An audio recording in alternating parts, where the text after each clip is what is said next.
Hello friends, welcome to my Pacific wall. Friends, आज मैं आपको सूर्य देव की कहानी सुनाऊंगी। ये कहानी हम हर रविवार को सुनते हैं और आप डेली भी सुन सकते हैं। ये कहानी बहुत ही सुफलदायक होती है।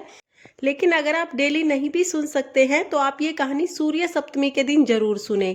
सूर्य सप्तमी माघ मास के शुक्ल पक्ष में जो सप्तमी आती है उस दिन होती है और ये सूर्य भगवान का जन्म दिवस होता है, इसलिए इसको सूर्य सप्तमी कहा जाता है। और ये कहानी, इस दिन व्रत करना कोई जरूरी नहीं होता है, व्रत आप ना भी करें लेकिन सिर्फ कहानी सुने। और हर रविवार को भी आप व्रत चाहे ना भी करें लेकिन सूर्य देव की ये कहानी जरूर सुने और सूर्य को अर्घ दें। ये आपके घर में बरकत बनाए रखता है और काया निरोगी रखता है। सूर्य देवता के लिए कहा जाता है कि काया निरोगी रखते हैं। तो चलिए अब हम ये कहानी सुनते हैं। मैं जो भी कहानी सुनती हूँ तो थोड़े से चावल या चीनी के दाने, चावल चीनी के दाने ले लेती हूँ। वैसे अभी हम तिल के दाने लेंगे क्योंकि माघ मास चला हुआ है और माघ मास में पूजा में और दान में तिल का विशेष महत्व होता है। तो इसी तरह जैसे हम सारी कहानियां सुनते हैं तो हम जल का लोटा ले लेंगे, गणेश जी को विराजमान कर लेंगे और हाथ में तिल के दाने ले लेंगे और इस तरह से हम ये कहानी सुनेंगे। तो चलिए कहानी शुरू करते हैं। एक बार एक पंडित था और एक पंडिताइन थी। पंडित बहुत गरीब था लेकिन पंडित कोई काम नहीं करता था, हमेशा सिर्फ सूर्य भगवान की पूजा करता रहता था। सारा दिन सूर्य भगवान की माला जपता था, सूर्य को अर्घ देता था और सूर्य भगवान की पूजा में ही मस्त रहता था। अब पंडिताइन बहुत परेशान हो गई थी क्योंकि पंडित का माता भी नहीं था और घर में गरीबी का ही माहौल था। तो पंडिताइन बहुत परेशान हो गई थी। अब वो बार बार घर में कलेश करती कि आप कमाते नहीं हो, आप कमाते नहीं हो, कमा के लाओ, कमा के लाओ, इस तरह से कलेश करती रहती थी। इस कलेश से दुखी होकर पंडित एक दिन घर से निकल गया और घर से निकल के वो एक जंगल में चला गया। अब जंगल में जाके एक सूखा सा पेड़ था पीपल का, उसके नीचे पंडित रहने लग गया। और जो पेड़, सूखा सा पेड़ था पीपल का, उसके साथ में एक तालाब था जो कि बहुत सालों से सूखा पड़ा था।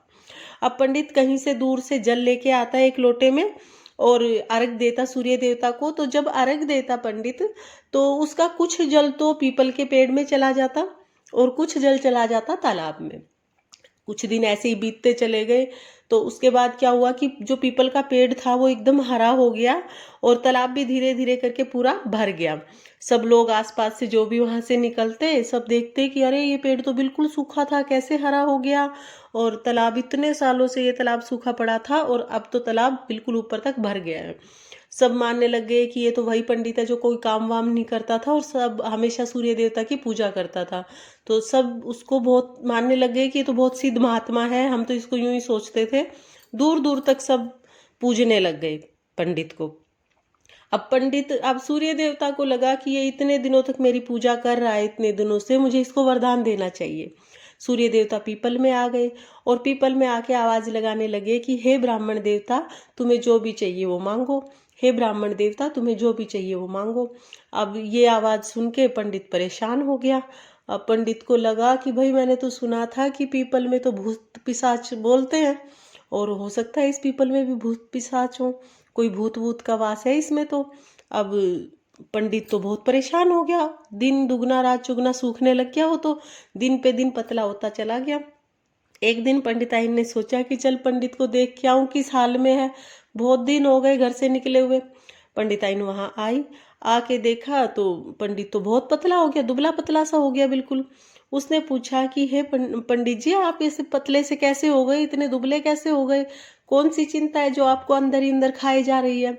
तो वो बोला कि पंडिताइन, कोई चिंता तो नहीं है मेरे को तो, लेकिन इस पेड़ में से, ये जो पीपल का पेड़ है, इसमें भूत बोलते हैं। तो पंडिताइन बोली क्या कहते हैं। तो पंडित ने बताया कि वो कहते हैं ब्राह्मण महाराज कुछ मांगो। अब पंडित तो था भोला भाला लेकिन पंडिताइन तो बहुत चतुर थी। अब वो बोली कि पंडित महाराज, ये भूत पिशाच नहीं है, ये तो सूर्य देवता हैं जो आपकी पूजा से प्रसन्न होकर आपको वरदान देना चाहते हैं। तो आप ऐसा करना कि जब कल आपको ये आवाज आए तो आप ये कह देना कि भाई मेरे को तो 4 कूट की हवेली दे दो और सोने के पालने में खेलता हुआ पोता दे दो। पंडित बोला ठीक है। अगले दिन पंडिताइन तब चली गई। अगले दिन आवाज़ फिर आई, ब्राह्मण देवता कुछ मांगो। अब पंडित बोले, भगवान मेरे को तो मांगना तो देखो कुछ आता नहीं है, आप मेरे को 4 कूट की हवेली दे दो और सोने के पलने में खेलता पड़पोता दे दो। अब सूर्य देवता ने सोचा कि मैं तो पंडित को बहुत भोला समझता था और पंडित ने तो 2 ही बातों में सब कुछ मांग लिया। सूर्य देवता तथास्तु कह के वहां से चले गए। ब्राह्मण वहीं पे रहता रहा और अपनी पूजा में लीन रहा, पूजा पाठ करता रहा। एक दिन जब बहुत दिन हो गए तो ब्राह्मण ने सोचा कि चलो देख के आता हूँ बच्चों का क्या हाल है, ठीक ठाक है, क्या कर रहे हैं क्या नहीं कर रहे हैं। ब्राह्मण अपने घर गया पंडित। अब घर गया तो जहाँ पे उसका घर था वहाँ पे तो देखा कि घर है ही नहीं, वहाँ तो महल खड़ा है। अब पंडित को तो लगा कि ये तो किसी और का ही महल है। वो गली में सबसे पूछने लगे कि भाई यहाँ पे एक झोपड़ी हुआ करती, यहाँ पे एक झोपड़ी हुआ करती, ऐसे ही सबसे पूछने लग गए। पंडिताइन को आवाज आई तो पंडिताइन अपने छज्जे पे खड़ी अपने पड़पोते को झुला रही थी सोने के पलने में। अब पंडिताइन ने नीचे झांक के देखा कि ये तो पंडित आए हैं। पंडिताइन भागी गई, जेवर लेके गई, अच्छे कपड़े लेके गई और भागी गई। पंडित को बुलाया, अच्छे अच्छे कपड़े पहनाए, जेवर पहनाया, भोजन कराया और घर में ले आई। अब पंडिताइन ने बता दिया कि जो आपने वर मांगा था उसकी उस वरदान में हमारा तो महल हो गया, नौकर चाकर और धन दौलत सब कुछ हो गए सूर्यदेव की कृपा से। उसके बाद भी जो पंडित था वो डेली सूर्य देवता की पूजा करता रहे, पंडित जी करते रहे। वो उसी पीपल के पेड़ के नीचे जाते, अर्घ देते सूर्य देवता को और सूर्य की कहानी कहते। तो जैसी पंडित के साथ पहले हुई किसी के साथ मत होना, जैसी बाद में हुई वैसी सबके साथ होना।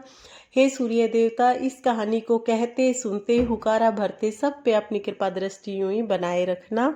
तो इस तरह से सूर्य देवता की कहानी हो जाएगी।